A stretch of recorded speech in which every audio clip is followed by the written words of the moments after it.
merong napakong pangako sa inyong lahat, no? 43 yung mga nandito. Pero 43 lang ba talaga yung mga affected po dito? 334 beneficiary po. 334, no? So madami-dami po ito. Po. Pero nabanggit din po kasi kanina no ni Shari na yung pangako ay libreng pabahay. Tama po ba? Libre, no? Pero bakit may nabanggit din na kayo ay nakapaglabas, no, ng malaking halaga, no? Yung kung 300 kayo dito, maaari niyo po bang linawin sa amin yon, Sir Reynaldo? Ito po, nag-umpisa po ito nang kami po umatid ng seminar sa ginawa po ng Habitat. At pagkatapos po ng seminar ay kinausap po namin yung organizer at ang sagot po ng organizer na si Mr. Larry Pamadeco, pumunta lang po kayo sa opisina ng Habitat sa Makati at doon aayusin natin ang mga requirements na kakailanganin nyo. Doon po, binigay po nila sa amin ang mga requirements at ang una, maghanap kami ng lupa na mabibili sa murang halaga at sa paraan ng hulugan. At pagkatapos po noon, binigyan din po kami ng mga requirements na kukunin sa City Hall, kagaya po ng mga certified true copy, tax deck na kami rin po lahat ang gumastos. Wala po silang nilabas. Hanggang sa makakita po kami ng property na umabot po ng 10,392 na binebenta po ng may-ari sa amin na sa murang halaga at sa paraan ng hulugan. O tinatawag natin installment basis. Okay. Nagkasundo naman po kami at ang may-ari at ang HOA at ito po pinagbigay alam ko po sa Habitat. Dito na po nag-umpisa ang mga kakailanganin namin na halos lahat kami po ang gagastos. Okay. So, sir, no, magkano po ba yung amount na nagastos na ninyo or na advance? Ang maabot po ito ng more or less 14 million. Sa lahat-lahat na? Lahat-lahat po. 14 million pesos. At Opo. saan po ginamit yung 14 million pesos na yan? Yung 14 million pesos po, unahin ko na muna po, ang property po ay nagkakalaga ng 25 million. Ang Habitat po, na meron silang partner na Ayala, Bellavita, ay kaya lang nilang magbigay ng 22 million. So, hindi po namin ma-acquire yung property hanggat hindi po nababayaran yung 25 million.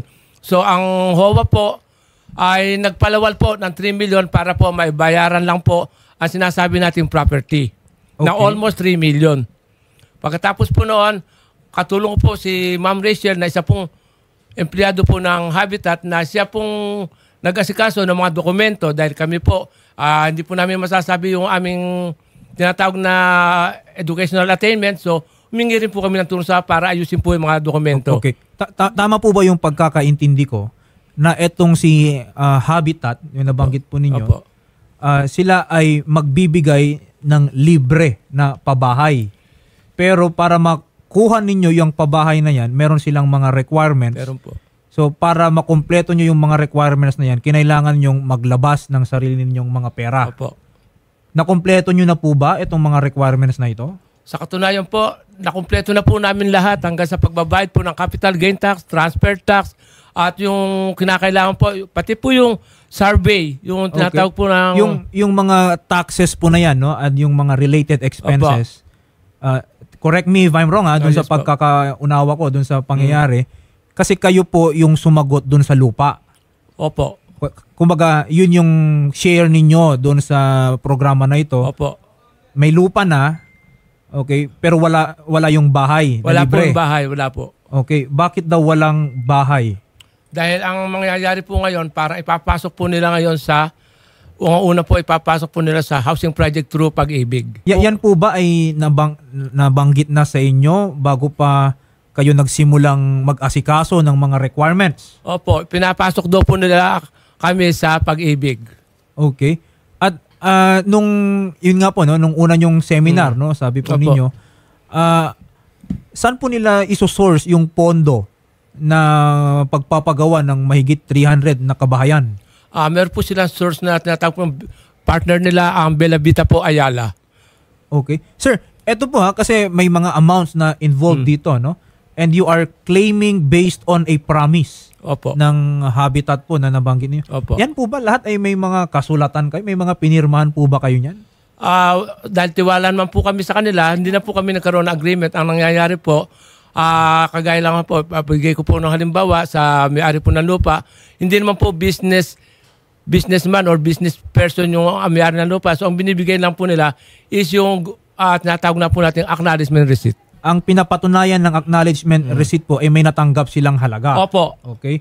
Pero kasi ang kailangan ko sana para makuha natin, no, yung kabuuang litrato, no, ng mga naganap na pag-uusap ninyo or agreement man kung tawagin, sana wala ba kayo nung black and white na eto yung usapan natin, eto yung undertaking namin, tapos eto naman yung sa inyo. Kasi eto sir base po kasi dun sa sinasabi ninyo, lalabas, no, ang gagawin po nila ay donation. Okay? Kasi libre na pabahay. Okay? Sa iyo yung lupa, sa amin yung bahay. Okay? Pero dahil wala kayong babayaran para dun sa bahay, kung wala kayong dokumento ngayon, no, kung ano man yung naging pag-uusap ninyo, lalabas donasyon yung gagawin ng habitat, no? At and ngayon ang nirereklamo po ninyo is asan na yung donasyon na yan. Okay? Again hindi pa kasi malinaw sa akin yung buong pangyayari sa inyo.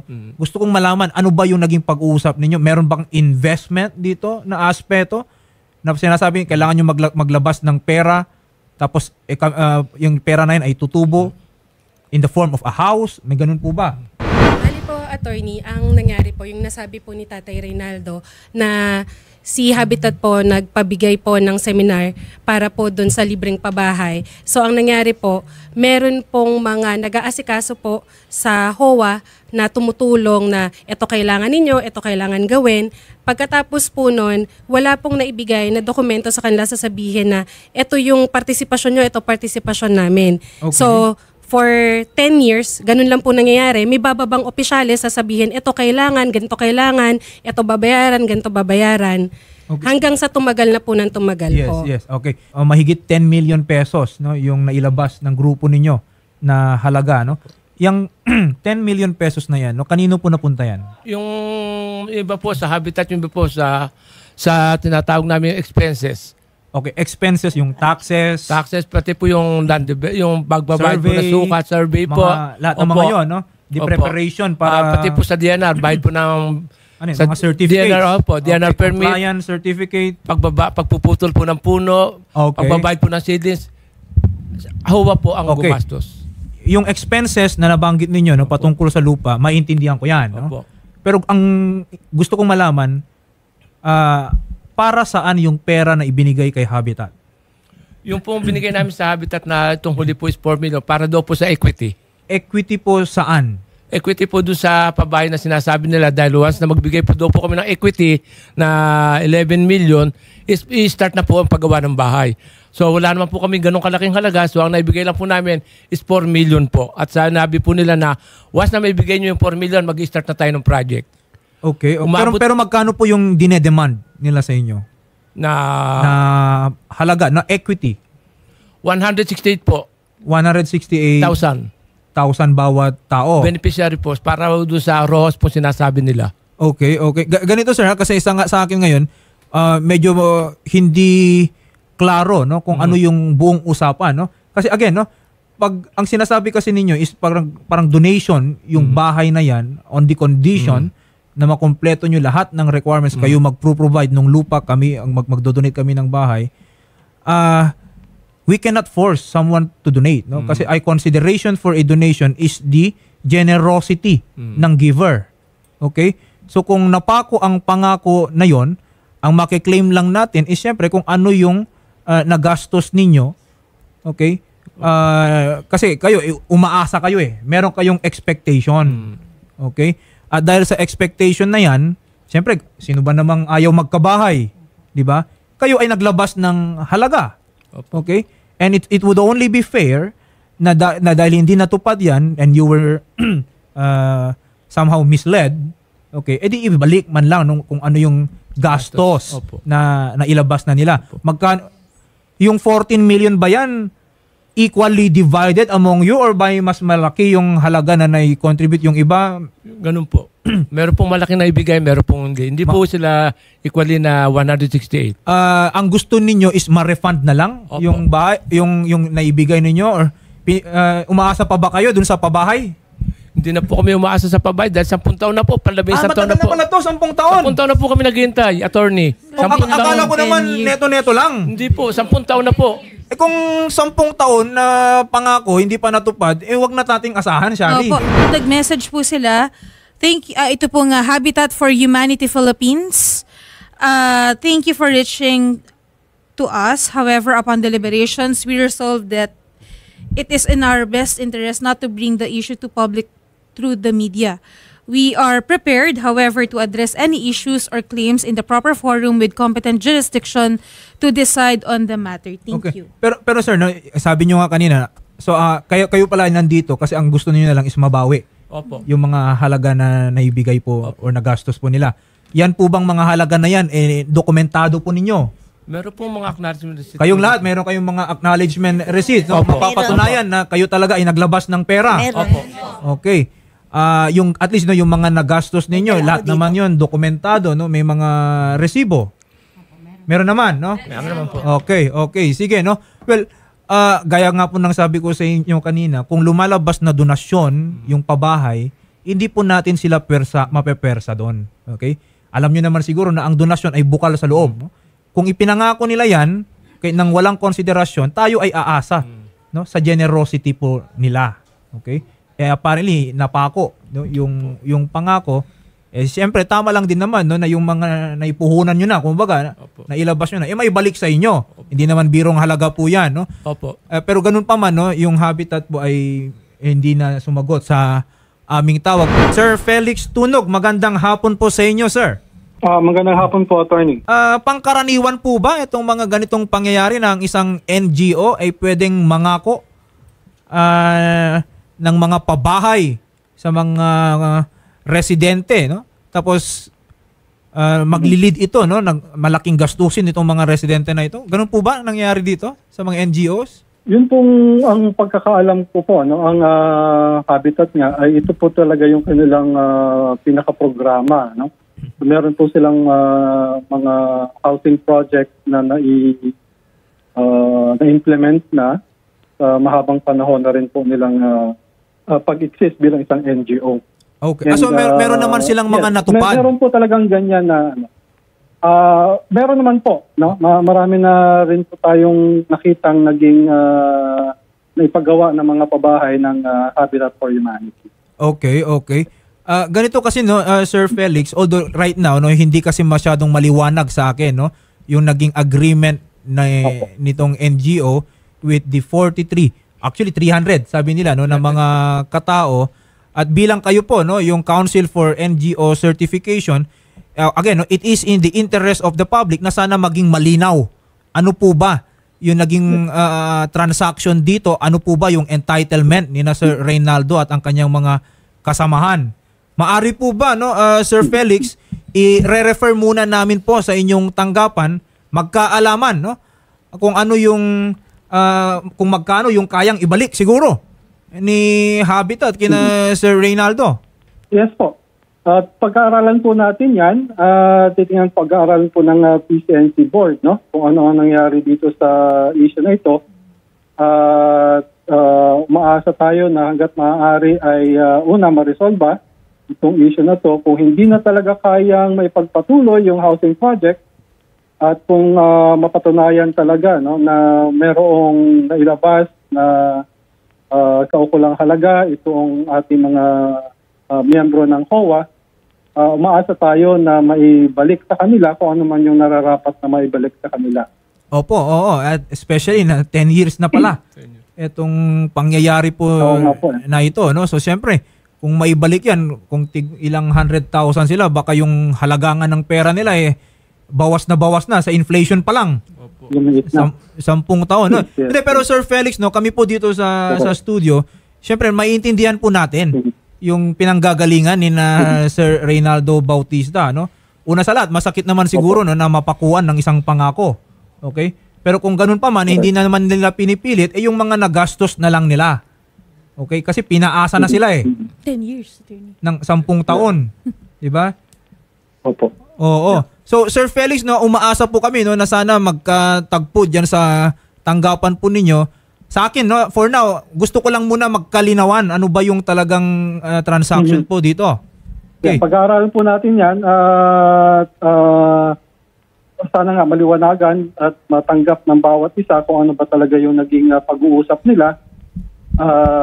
Hopefully, magkaroon ng maayos na resolution din ito. Okay. Itong issue na ito. Yes po. Sir Felix, maganda rin po siguro na tawagan niyo din po, no, mag-reach out din po kayo sa Habitat for Humanity Philippines para malaman din po natin kung ano po ang tugon po nila o action po nila sa gagawin po nating sa complaint po, no, ng mga lumapit po kay Senator Raffy. Yes. Opo. Huwingin po natin yung paliwanag ng Habitat sa kasong ito at after we have weigh in kung ano naman ang reasons ng dalawa, then hopefully we'll be able to facilitate yung resolution ng issue na ito. Maraming salamat po. Attorney Foronda, magandang hapon po sa inyo, sir. Magandang hapon po, attorney. Ayan. Opo. Attorney, no, I think narinig nyo naman po kanina yung pag-uusap namin. Kanina. Oo.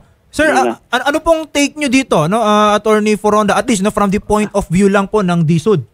Oo nga kasi yun nga, nakakalungkot nga kasi meron palang ganyan na pinangako ang Habitat for Humanity. Actually, ang Habitat for Humanity, naging partner din yan ng before HLURB, saka ngayon DSUD sa yung pagbibigay ng pabahay, kasi nga ang DSUD kasi meron naman yung tinatawag na socialized housing project, di ba? Yung 7279, yung UTHA, kailangan ang mga developer mag-donate ng gagawa ng socialized housing project, pero ang ginagawa nila ngayon, nagbibigay na lang sila ng escrow fund, at yung amount na yon ay ginagamit naman sa development, yung land development. Escrow. Oo. Escrow fund. So, yan ang nangyari diyan sa ang pagkakala ko sa Bignay Maunlad. Nagbigay kami ng para sa land development ng project. Pero pagdating naman sa usapan nila, yung mga paniningil ng Habitat for Humanity para dun sa mga beneficiaries, hindi alam ng DSUD. Wala kaming kaalam-alam na meron pala silang ganyan ng mga sinisingil. Kasi sa amin lang tumutulong ang DSUD para sa land development ng isang project. Okay. Ngayon, kung sa ganyang problema, mabuti siguro kung kunin din natin ang panig ng Habitat for Humanity. Bakit nagkaganon? Saan dinala yung pera? Bakit sila naningil ng ganitong halaga? Tama po, no? I agree with your suggestion. Kasi if narinig nyo po kanina, tinanong ko rin si Sir Reynaldo Bautista, kung meron ba silang kasulatan patungkol dun sa yung buong transaction, yung agreement. Kasi sa ngayon nga, although nabanggit nyo po na involved na rin talaga si Habitat naman talaga dun sa mga pabahay, and I heard na tumulong nga rin po sila sa mga nasalantatan ng mga nakaraang mga bagyo. Pero it's another arrangement yung sinasabi po ninyo na escrow account. So sa ngayon, we are not sure yet kung ano ba yung naging agreement nila.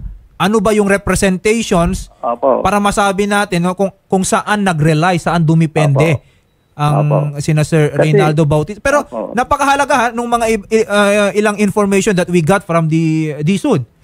Yung mga ibang processes na hindi na dumaan po sa inyo or kung ano man po yung mga information lamang na nakarating po sa DSUD. So, yun nga, kasi sila naman ang nag-identify ng mga beneficiaries nila. Katuwang nila ang LGU. Kaya, yes. Opo, pero kasi sir, Attorney Foronda, siyempre, yung 300 people na katao, hindi naman natin pwedeng baliwalain na lang. Opo. Kasi although sila po ay umasa man lang sa isang pangako, hindi naman natin maipagkakaila. Dokumentado naman daw nila na gumastos sila ng collectively 14 million pesos na. Okay? At sa kanila nga na umaasa sa isang pabahay, syempre ang 14 million peso ay hindi birong halaga. Okay? Totoo yan. So not that we are asking for the heavens. Sa kanila is they just want to refund na lang. And I think it's just fair, Attorney Foronda, given na 10 years na rin no? Opo. Pero just the same, no, gusto ko, attorney, sana magkalinawan, no, kung ano talaga yung nangyari dito para malaman talaga natin kung yung entitlements ni na Sir Reynaldo Sige po. at yung kanyang kasama. Makakatulong po ba ang DSUD dito, attorney? Opo, sige po. Subukan po namin kasi meron naman kaming power na mag-conduct ng conciliation para pagharapin yung dalawang partido. Sumulat po sila sa amin at ipapatawag namin itong Habitat for Humanity para alamin ng nila, ang komento, yung side nila para kaya sagutin itong mga itong nirereklamo ng mga ayun. kasamahan. I think mabuti po 'yun, no, Attorney Foronda, na magsimula tayo doon sa pagtagpuin, no? Maliwanagan tayo doon sa mga pangyayari. Opo. Mabuti na rin 'yang na nirereklamo nila kasi itong Habitat for Humanity, ito nga madalas din namang humingi ng tulong dito para sa mga ganyang project nila. Pero kung nagkakaroon ng ganyang mga problema, magdadalawang isip na ang DSUD para pagbigyan pa sila. Kasi kung ganyan na mga niloloko nila yung mga beneficiaries, magdadalawang isip na ang departamento para mapagbigyan pa yung mga susunod nilang mga proyekto na sinasabi nilang pabahay. Kasi ang opisina kasi nakalaan naman na willing naman na mag-provide ng mga land development galing dun sa mga escrow fund ng mga developer. Pero ayusin man lang sana nila. Yes. Opo, kami po dito, sana narinig nyo tong mga kasama namin sa studio. They are in agreement to what you have mentioned, Attorney Foronda. At kami ay natutuwa, no, na ang DSUD, nararamdaman namin ay hindi sila binabaliwala. Opo. Actually, yun lang naman, no, yung tulong na mahihingi natin at inaasahan natin. Opo. It's not that big, no? Kasi there are 300 people involved here, no? And what they are just asking is the return of what they have already spent. And I think that's not too much to ask. Okay? So, attorney, ay ko-coordinate po namin sa inyo kasi madami-dami sila. Actually, 43 yung nasa studio po ngayon. And I think it's just good enough na may maasahan silang aksyon patungkol dito sa kanilang hiling. Oo. Sige, maraming salamat, no, Attorney Raymond Foronda. Kami ay natutuwa. Welcome po. At i-coordinate po namin sa inyo itong concern po na ito. Maraming salamat. Sige po. Thank you din po. Okay. Senator Rapi, Idol, salamat sa pagtulong mo sa amin sa katulad naming maralita at na nangangarap na magkaroon ng pabahay at para namin maging tira ng aming anak para magkaroon ng magandang kinabukasan. Salamat po, Sir Rapi. Sana matupad na po yung pangarap namin. Ibalik na lang po nila yung pera namin. Siyempre, 10 years po kayong 10 years na po ito. Opo. Hindi po maiksing panahon yung 10 taon namin paghihintay. Okay po. Isang taon po, 11 taon na po sa Enero. Kausapin po namin kayo, mga ma'am and sir, sa kabilang studio. Maraming salamat po at magandang hapon po. Thank you po. Mga ma'am and sir, ayan.